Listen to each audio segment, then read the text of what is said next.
Okay. And he said I should say something about the poems or the inspirations behind them and such like that. I will do that.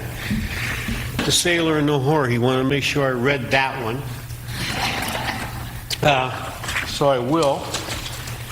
In Detroit, I played a couple of places pretty regularly, the Club Caribbean, the Black and Tan. But when I wasn't playing those places, I would go downtown to the Brass Rail and wait for this B.B. King-looking guy who's a friend of mine named Abner J. to get off of his gig that night. Then we'd go to an after-hours place down on John R. and Brush Street, kind of a raggedy section of town, the place called the Checker Barbecue. And the guys would come from all over town and do the after-hours thing there until, started to get a little dawn, And sometimes there'd be a sailor in there from the coal freighter, acting like a wind-blown whale wanderer, worldly and Welsh, and he was neither worldly nor Welsh. But he'd be there, and then we'd cut out when the sky was getting a little lighter, and walking through the broken glass laid down there by some of the more rambunctious residents of the neighborhood.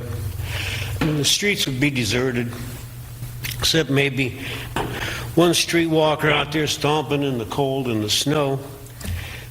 Tried to pick up one last customer because she was running a little low on cash and completely out of medicine.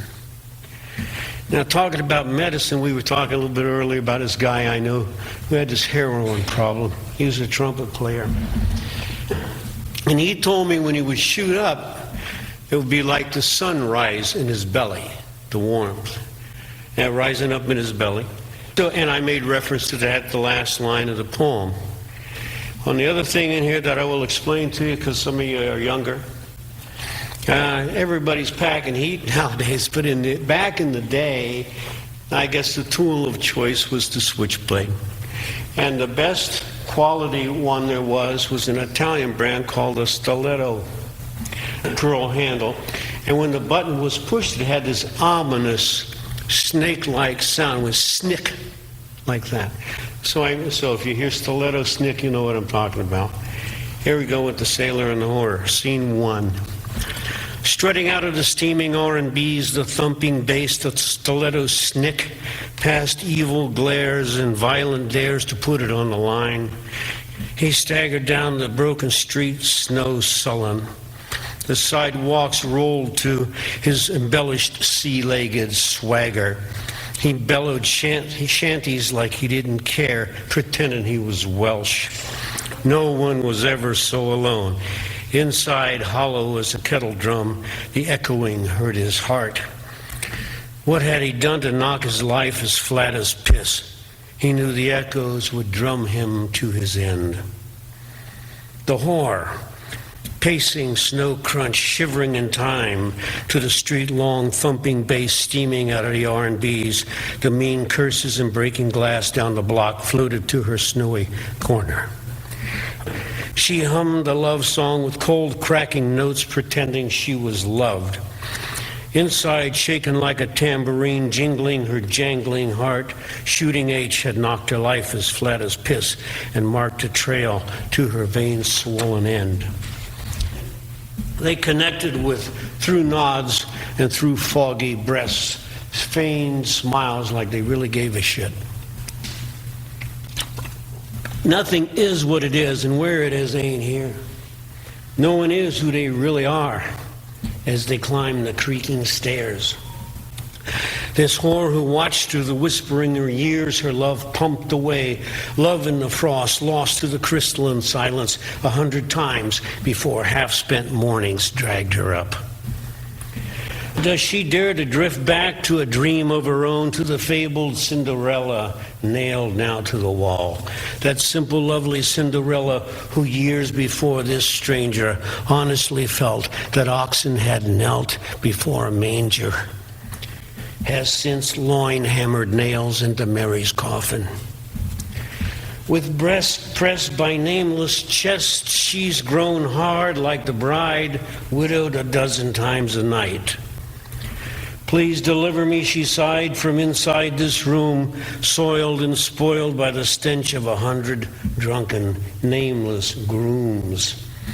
But she does not fear the devil in her groin, and lying down numb and deep, spreads resigned to the approaching wave, with her virtue toppling and burning with every humping hero in the crucifixion of her womb. But in the sailor's mind, the lilting bride would rise with him by the cabin fires, warm and lit in the light of their love, curled in the furled flesh of their needs.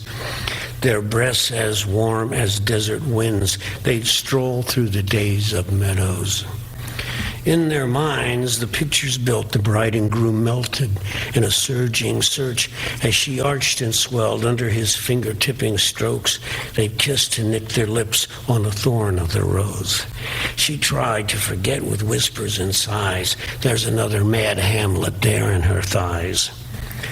The groom and bride in a lifetime hour witnessed and celebrated their common dreams as the door of her desire glided wide and entered the spring lion with mane flaring fierceness that bellowed and bounded and roared in his flaming need, as wild as burning horses on the plains. The savage sailor aflame to fill the space left gaping, to spin in violent compensating, to careen into the well and slip off lightning.